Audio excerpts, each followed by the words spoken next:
find the future.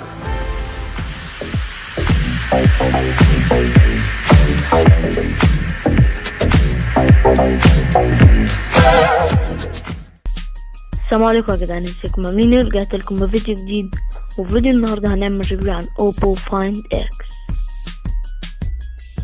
الموبايل ده جبار بكل معنى الكلمة. الموبايل ده فيه كيرفات رهيبة. الموبايل ده كله شاشة.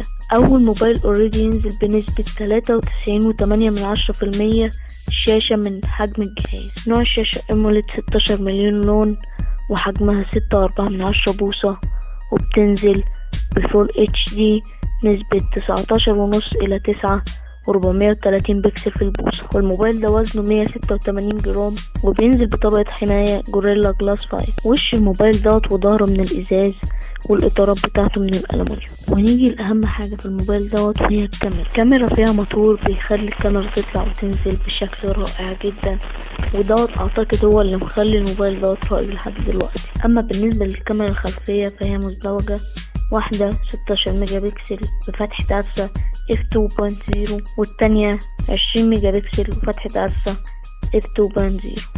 أما بالنسبة للفيديو في الموبايل دوت بيصور Ultra HD 30 فريم في الثانية، ولو عايز تصور 480 فريم في الثانية تحصل على جودة HD.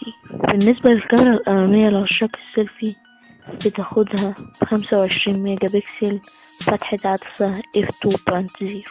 الموبايل دوت بينزل بنظام تشغيل اندرويد اوريو 8.1، والمعالج بتاعه سناب دراجون 845 اللي هو يعد احسن معالج لحد دلوقتي في العالم. وطبعا الموبايل دوت مفيهوش فينجر برينت، بيفتح بس ببصمة الوش، وديت طبعا حاجة مش في صالح اوبو. الذاكرة الداخلية للموبايل دوت 256 جيجا مع 8 جيجا رام، والبلوتوث بيجي بإصدار 5.0.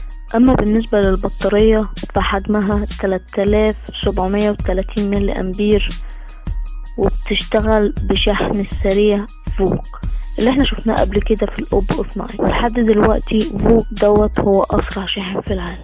أما بالنسبة لنسخة اللامبورجيني اللي أعلى من ديت، المساحة الداخلية ليها نص تيرا، وحجم البطارية 3350، وبتشتغل سوبر فوق اللي هي ممكن تشحن من 0 ل 100% في 30 دقيقة.